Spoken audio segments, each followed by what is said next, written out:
எல்லாருக்கும் வணக்கம். அமெரிக்காவிலிருந்து உங்கள் நெப்போலியன் பேசுகிறேன்.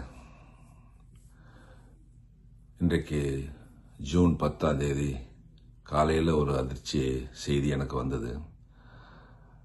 என்னுடைய குருநாதர் திரு பாரதிராஜா அவர்கள் இயற்கை எழுதிவிட்டார் அப்படிங்கிறது தான்.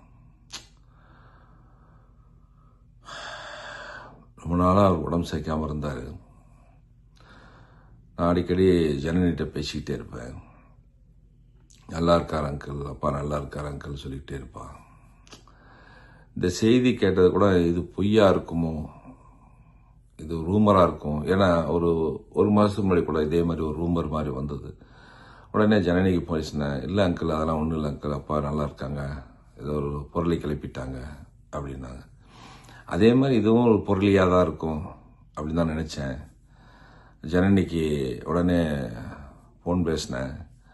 அங்கிள் நான் ஃப்ளைட்டில் இருக்கேன் அங்கிள், மலேசியாவிலேருந்து, அப்பா தவறிட்டாங்க, நான் இந்தியா போயிட்டுருக்கேன் அப்படிங்கிற செய்தி ஜனனிட்டேருந்து வந்ததுக்கப்புறம் தான் அது உறுதி பண்ணேன். எனக்கு எல்லாமே என்னுடைய குருநாதர் தான். இன்றைக்கி திரைப்படத்துறையில் நான் அந்த அளவுக்கு பேரும் புகழும் வந்துருச்சுன்னா அதுக்கு காரணம் அவர் தான்.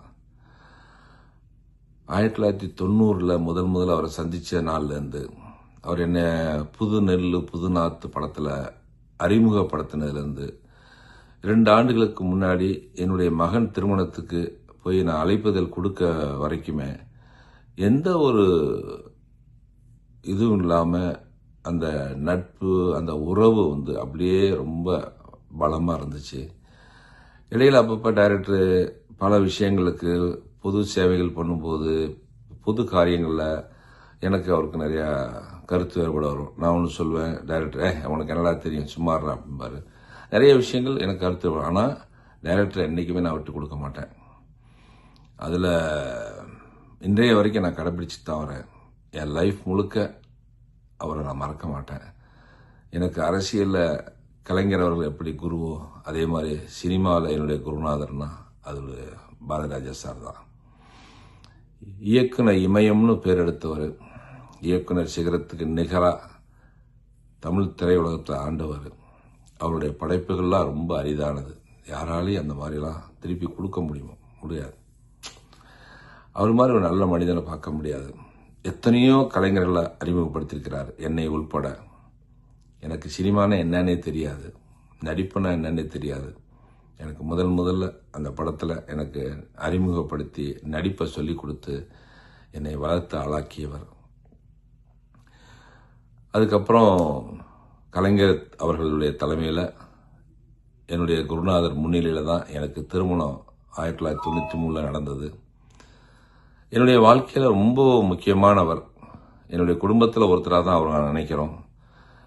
எங்கள் வீட்டில் இந்த செய்தி கேட்டு யாராலையுமே நம்ப முடியல. நேற்று நைட்டு முழுக்க நான் தொலைக்காட்சியில் பார்த்துக்கிட்டே இருந்தேன். எல்லோரும் பண்ணாங்க. நைட்டு முழுக்க எனக்கு தூக்கம் இல்லை. இப்போ காலையில் எப்படியாவது எந்திரிச்ச உடனே பேசிடலாம் அப்படின்னு இப்போ பேசும்போது இப்பயுமே தேனிக்கு கொண்டு போகிறதா செய்தி கேள்விப்பட்டேன். அமெரிக்காவில் இருந்து 2 ஆண்டு காலமாக இந்தியாவுக்கு வர முடியாத சூழ்நிலை இருக்கிறேன். இல்லாட்டி நான் முதல் ஆளாக நாங்கள் நிற்பேன். என்னுடைய குருநாதருடைய அவருடைய பேரும் புகழும் என்றென்றைக்கும் இருக்கும். என்னை புதுநூல் போராட்டத்தில் அறிமுகப்படுத்தினதுக்கப்புறம் நாடோடி தென்றல், கேப்டன் மகள், கிழக்கு சீமையில் 4 படங்கள் நான் நடிச்சிருக்கேன். அதுக்கப்புறம் கருத்தமாலே நடிக்க வச்சார். அப்போ நான் சிவலப்பேரி பாண்டிங்கிற படத்தில் நான் நடிச்சுக்கிட்டு இருந்தனால ஒரு ஹீரோ நடிக்கும்போது ஒரு சின்ன கதாபாத்திரம் வேண்டாம் அப்படின்னு சொல்லிட்டு நடிக்க எடுத்துட்டு அதுக்கப்புறம் வேணான்னு சொல்லி அனுப்பிச்சார். அதே மாதிரி சிறகுகள் முருகன் ஒரு படம் 50 நாள் படப்பிடிப்பு நடந்தது முட்டத்தில்.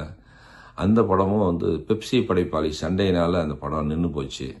இந்த மாதிரி கிட்டத்தட்ட அவருடைய படைப்பில் 6 படங்கள் நான் நடிச்சிருக்கேன். ஆனால் வெளிவந்தது எனக்கு 4 படங்கள் தான்.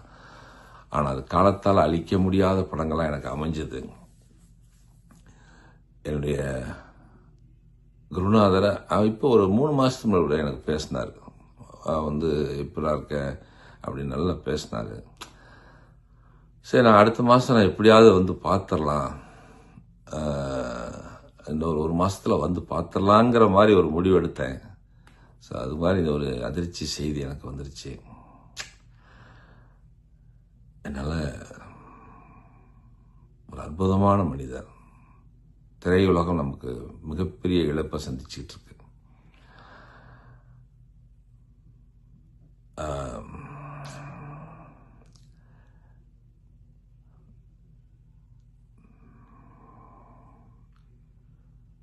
அதாவது இன்னைக்கு ஒவ்வொரு கலைஞர்களும் இன்னைக்கு நாங்கள் உருவாயிருக்கோம்னா அதுக்கு முக்கிய காரணம் அவர் தான். என்றென்றைக்கு அவர் புகழ் நிலைத்து நிற்கட்டும். எங்கள் குடும்பம் சார்பாக அவருக்கு நாங்கள் கண்ணீர் அஞ்சலி செலுத்துகிறோம். எங்களுடைய ஆழ்ந்த இரங்கலை தெரிவித்துக் கொள்கிறோம், வருத்தத்தை தெரிவித்துக் கொள்கிறோம். அவருடைய குடும்பத்தாருக்கும் உற்றார் உறவினர்களுக்கும் நண்பர்களுக்கும் கோடானு கோடி உலகெங்கும் வாழும் கோடானு கோடி ரசிகர்களுக்கும் எங்களுடைய ஆழ்ந்த இரங்கலை தெரிவித்துக் கொள்கிறோம்.